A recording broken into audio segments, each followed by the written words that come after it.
हमने कई बार कई हमारे नेताओं को भी वहां पर बलिदान किया, ये हम सबके सामने है।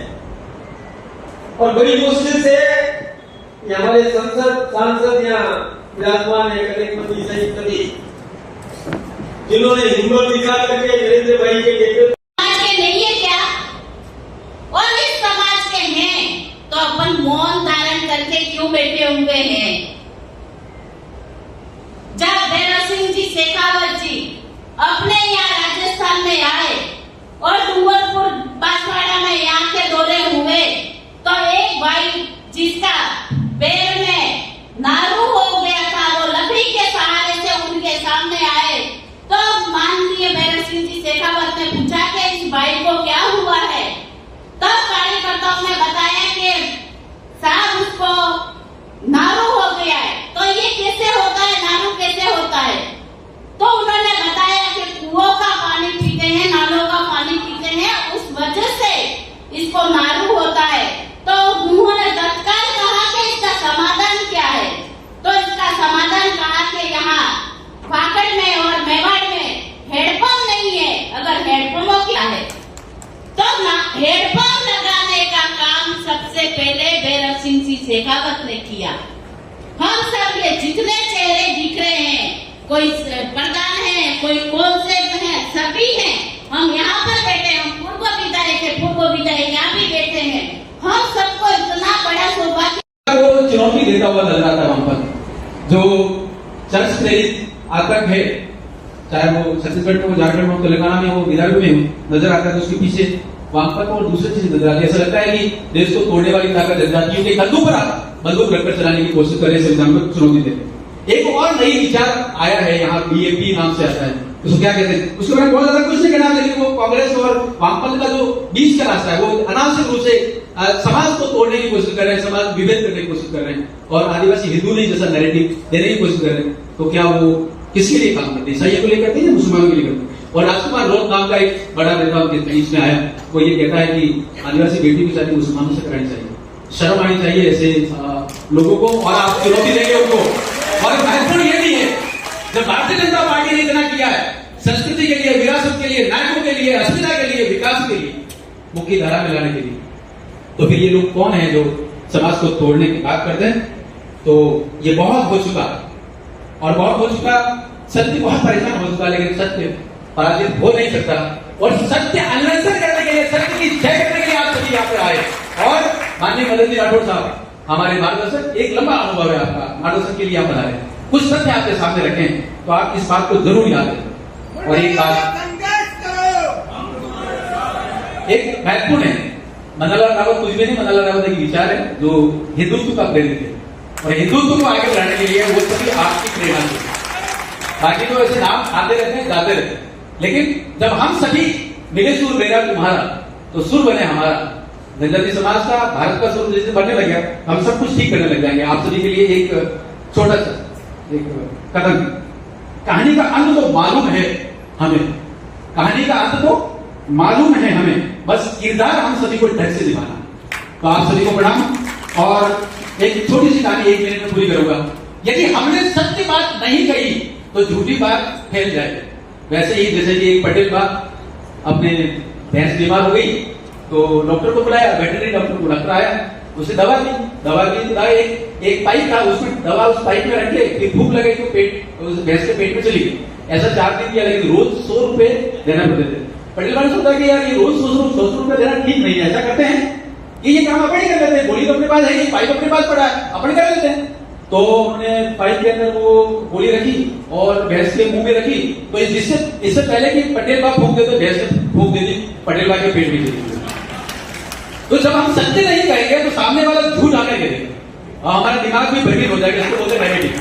ये नैरेटिव तोड़ना है, जिसे हम बोलने लग जाएंगे सत्य के लिए और इन आंकड़ों के साथ। आपको लास्ट में एक बात कहते हुए अपने शब्दों को विराम दे रहा हूं। एक किताब है अटल नमो पर, आपको जो भेंट किया पंजीयन की उस किताब की उसके अंदर है।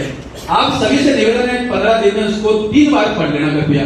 यदि आप समाज में सत्य को प्रतिष्ठित करना चाहें तो तथ्य आपके पास होना चाहिए, जो तथ्य यदि सत्य है तो फिर सत्य में जय। आप सभी को प्रणाम।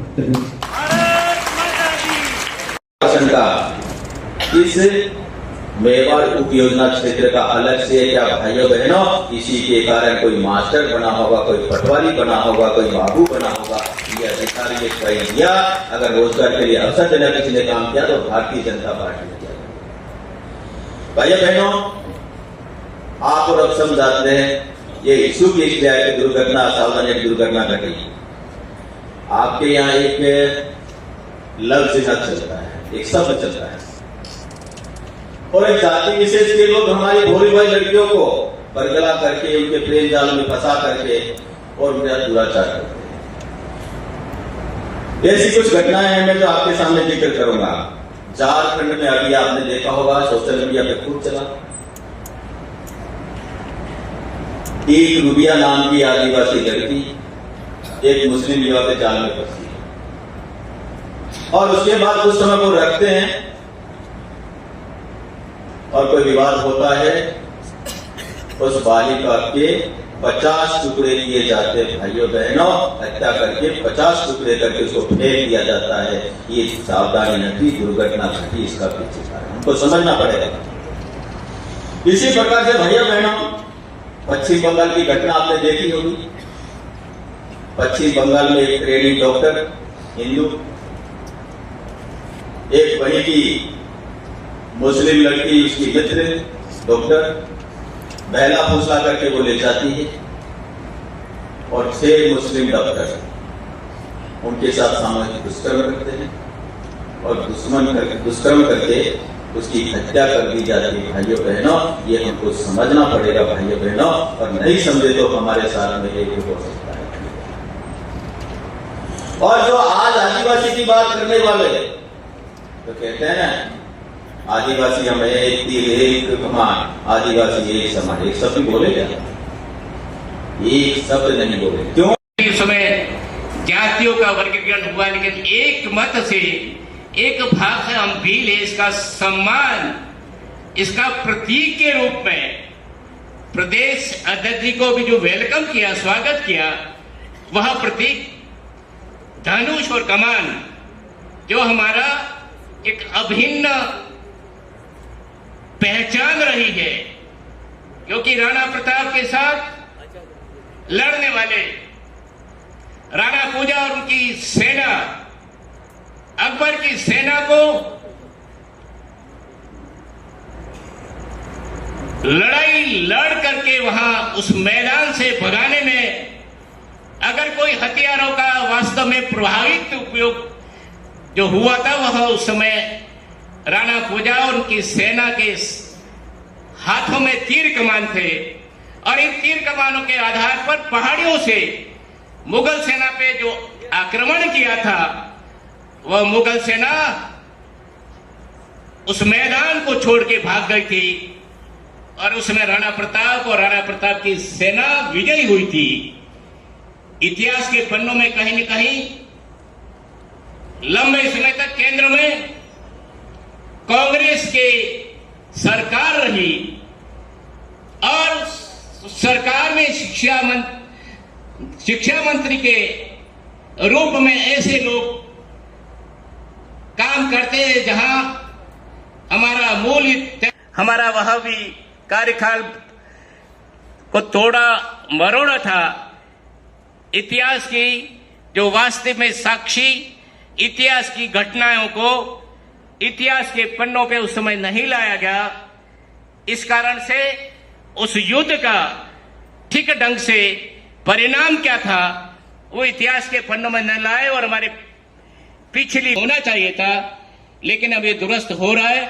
इतिहास में जो विसंगतियां रह गई हैं, उस विसंगतियों को ठीक शुरू नहीं किया था।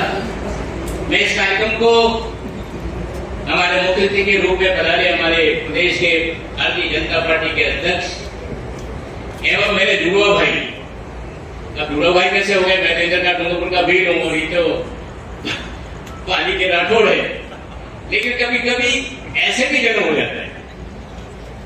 ऐसे ही हमें राजस्थान की राज्यसभा के दोनों भाइयों का आदरणीय मोदी जी ने एक साथ जन्म दिया, इसलिए मैं जुड़वा भाई के नाम से ही संबोधित करता हूं और मेरे आत्मीय भाव भी भाग्य से रखा मोदी जी ने उनको जिम्मे रखी है। हम सब उनके ताकत हैं।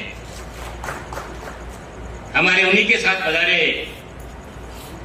भीलवाड़ा के सांसद एवं संगठन के काफी लंबे समय से उदयपुर के प्रभारी रहे संभाग के ऐसे आदरणीय अग्रवाल साहब, हम आपस में दोनों लड़ते भी थे पहले संगठन के लिए, हो ऐसे नहीं, इसलिए हंस गए मेरी बात को, तो ये मेरे लिए सम्मान है उनका।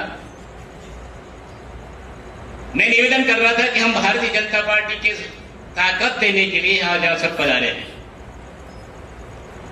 जिस समुदाय से हम आते हैं, वास्तव में में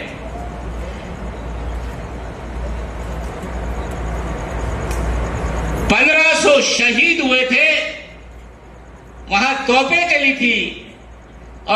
चली थी और वहां हमारे गुरु गोविंद के भक्त जो देश के आजादी के लिए वहां योजना बना रहे थे, जो रचना कर रहे थे, उनको वो कारण ही वहां तोपें चलाई गई। लेकिन फिर भी वो लाखों आदिवासियों के नायक थे। अपने जीवन में उन्होंने अपना परिवार खो दिया, लेकिन हौसला कभी नहीं खोया। उन्होंने हर आदिवासी को, हर कमजोर, गरीब और भारतवासी को अपना परिवार बनाया। गोविंद गुरु ने अगर आदिवासी समाज के शोषण के खिलाफ अंग्रेजी हुकूमत से संघर्ष का बिगुल फूका, तो साथ ही अपने समाज की बुराइयों के खिलाफ भी उन्होंने लड़ाई लड़ी थी। वो एक समाज सुधारक भी थे, वो एक आध्यात्मिक गुरु भी थे, वो एक संत भी थे, वो एक लोक नेता भी थे। उनके जीवन में हमें साहस, शौर्य के जितने महान दर्शन होते हैं, उतना ही ऊंचा उनका दार्शनिक और बौद्धिक चिंतन भी था। गोविंद गुरु का वो चिंतन, वो बोध आज भी उनकी धुनी के रूप में मानगढ़ धाम में अखंड रूप से प्रदीप्त हो रहा है। और उनकी संप सभा